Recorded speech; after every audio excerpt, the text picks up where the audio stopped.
আসসালামু আলাইকুম বন্ধুরা, কেমন আছো সবাই? আশা করি যে যেখানে আছো ভালো আছো এবং সুস্থ আছো। আলহামদুলিল্লাহ আমরাও ভালো আছি। চলে এলাম আরেকটা নতুন ব্লগ নিয়ে। আশা করছি বন্ধুরা আজকের ব্লগটা তোমাদের খুবই ভালো লাগবে। আর বন্ধুরা যদি ভালো লেগে থাকে লাইক কমেন্ট, আর যারা আজকে আমার চ্যানেলে নতুন আমার চ্যানেলটা সাবস্ক্রাইব করে আমার পাশে থেকো। তো এই তো ঘুম থেকে উঠে আমি নিজে ফ্রেশ হয়ে নিয়েছি প্রথমে, তারপরে দেখো মুরগির খড়টা খুলে মুরগিদেরকেও খাবার দিয়ে দিলাম। তো চলো এখন এই যে উঠান বাড়ি সব কিছু ঝাড়া মোছা পরিষ্কার করে নিই, কারণ ঘুম থেকে উঠে তো এই কাজগুলোই আমাদের মেয়েদের সবার করতে হয়। তো এই দেখো মেয়ে মানে একটু পরে উঠলো, তো মেয়েকে এখনও পরিষ্কার করানো হয়নি। মেয়ে অল্প খেলাধুলো করতেছে। তো যাই হোক সকাল সকাল একটু হাঁটাহাঁটি করলে কিন্তু সকালের হাওয়া তো আসলেই অনেকটা দামি। তো যাই হোক মেয়ে দিক দিয়ে হাঁটাহাঁটি করতেছে আর আমি তো উঠানটা ঝাড় দিয়ে নিলাম। আর উঠানটা ঝাড় দিতে এখন অনেকটাই সুবিধা হয়, দাঁড়িয়ে দাঁড়িয়ে আমি উঠানটা ঝাড়ু দিতে পারি। তো এখন এখানে যে সব ঝাড়ু দিয়ে জমা করেছিলাম, আর এখানে অনেকটাই পাতা। তোমরা তো জানোই মানে গাছের পাতাই পড়ে বেশিরভাগ আমাদের বাড়িতে। তো এখন তো পাতা পড়া কমেই গেছে, তারপরও যতটুকু পাতা পড়েছিল আমি ঝাড়ু টাড়ু দিয়ে ওগুলো গাছের গোড়া মানে একটা গাঁথা করছিলাম ওইখানে, ওই গাঁথাটার মধ্যে করে দিয়ে থুইলাম। আর এখন এই যে মেয়েকে ব্রাশ করে দিচ্ছি। অ্যাকচুয়ালি আমার মেয়ে নিজে নিজে ব্রাশ করতে চায়, ভালো পায় আর কি ব্রাশ করতে। তারপরেও কিন্তু আমি ওকে ব্রাশটা করে দিই, তারপরে ওর হাতে ব্রাশ দিয়ে দিই, কারণ ও তো ভালো মতন করে করতে এখনও পারে না, সেই জন্য। তো এই তো মেয়েকে ব্রাশ ট্রাশ করে ফ্রেশ করে মেয়েকে খাবার দিয়ে দিয়েছি। আর এই যে আমিও চা করে নিয়েছি, এখন চাটা খেয়ে নিই। দেখো বন্ধুরা মাটির কি কিনলাম, নাই যে আমাদের এখানে পাওয়া যায় না, খালি এই যে মুড়ি ভাজা তারপরে চাউল রাখা এগুলাই পাওয়া যায়। তো এগুলো অন্য অন্য জায়গায় দেখি খুব সুন্দর সুন্দর পাওয়া যায়, কিন্তু নাই গা। তো এইটাই পছন্দ হলো, এটা নিলাম, এটা 20 টাকা দিয়ে নিলাম। তো এটার মধ্যে চা বানাবো, ওই যে ছোট্ট একটা উনুন আছে ওইটার মধ্যে করে এটার মধ্যে চা বানাবো। চলো ওইখানে নিয়ে দেখি তো উনুনটার মধ্যে, না আসো তো।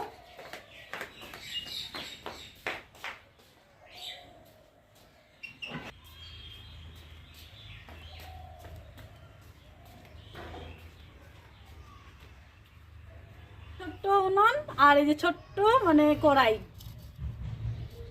তো আমার খুব ইচ্ছা করে মাটির জিনিসে রান্নাবাড়ি করার জন্য, কিন্তু এখানে না পাওয়াই যায় না। তো এটাই খালি একটা লাগলো মন মতন, তারপরে দেখো কালারটা সুন্দর না, তারপরে নিলাম।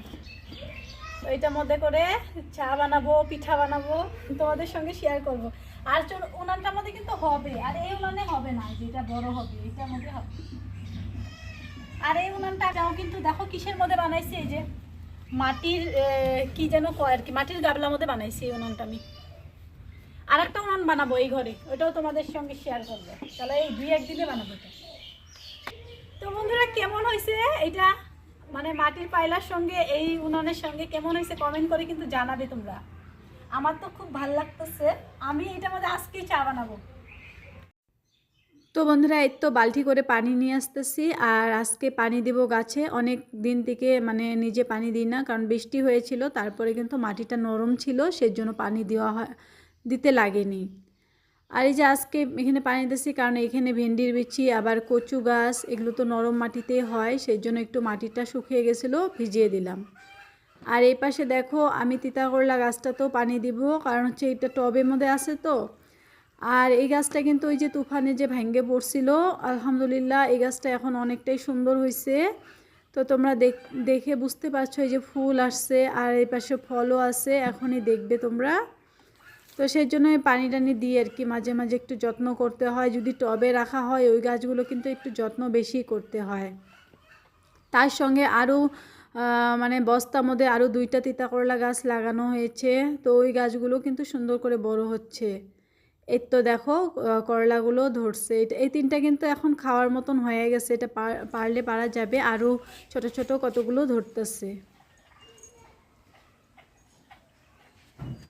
এই দেখো বন্ধুরা 3টা মুরগি আমি বলেছিলাম না, এই রকম করেই সব সময় একসঙ্গে বসে থাকে। অ্যাকচুয়ালি বাই করে দিয়ে আমি এখন ঘরটা খুলে দিছি যাতে আমি ওদেরকে ধরতে পারি। অ্যাকচুয়ালি ছাড়ে দিলে তো ওরা ঘরের বাইরে থাকলে ধরতে পাবো না, সেই জন্য খুলে দিচ্ছি।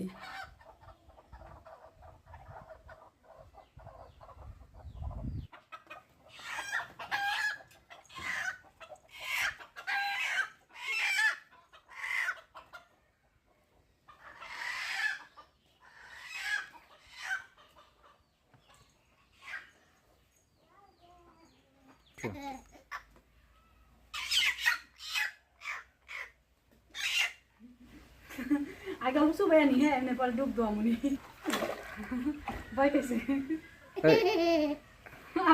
তো বন্ধুরা দেখো তোমাদের কথা মতন এই যে এখানে ডুব দেওয়া দিচ্ছে। আমাদের তো পুকুর নাই, মানে আছে সামনে, কিন্তু ওদিকে নিয়ে যাওয়া অসুবিধা। বালতিতেই পুকুর বানিয়ে দিচ্ছি, যেখানে অল্প গোসল করে দিচ্ছি।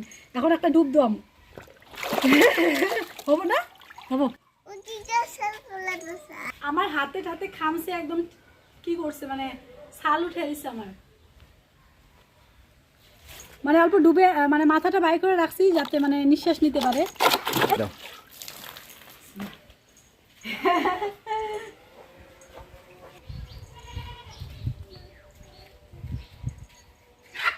একটা পলাইলো, আরেকটাকে ধরতে লাগবো। এটা আবার খুলে রেখে আবার এসে বসবো, তখন ধরবো। এটাকেও দিয়ে দিই।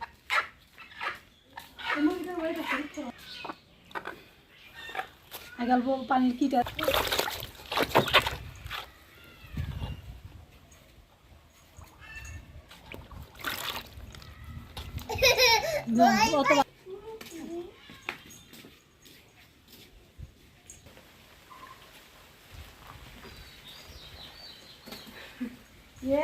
ভারী হয়ে গেছে যে উঠতে পারে না, বুঝছো?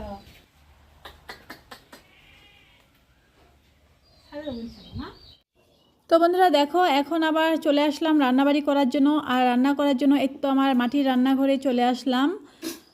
এখানে হচ্ছে যে দেখো মাটির চুলা আর একটা বাইরে করে নিয়েছিলাম তখনই। তো এটার মধ্যে যে ছোট্ট আমি যে আজকে কড়াইটা কিনছি, মাটির কড়াই, ওই মাটির কড়াইয়ের মধ্যে পানি দিয়ে ভর্তি করে রাখলাম। কারণ এটার মধ্যে না পানি দেওয়ার সঙ্গে সঙ্গে পানিগুলো একদম টাইনে টাইনে ভিতরে নিতেছে। মাটির জিনিস এরকমই হয়, মাটির মধ্যে পানির মধ্যে একটু ডুবিয়ে রাখলে মাটির জিনিসগুলো একটু শক্ত হয় আর ভালো থাকে। আর রান্নাবান্না করলেও একটু ভালো হয় আর কি, গন্ধ হয় না। সেই জন্য দেখো ওরকম করে রেখে দিলাম। আর এদিকে আজকে আমি ভেন্ডিগুলো ধুয়ে নিচ্ছি, কারণ আজকে ভেন্ডি দিয়ে সর্ষা দিয়ে চচ্চড়ি করব। আলু, ভেন্ডি আর টমাটম দিয়ে একটা সর্ষা চচ্চড়ি করব।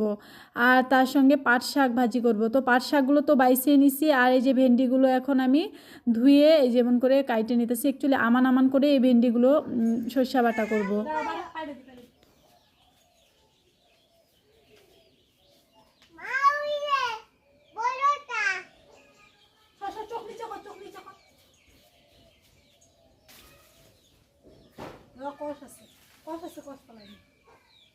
এই তো এইটা পারলাম।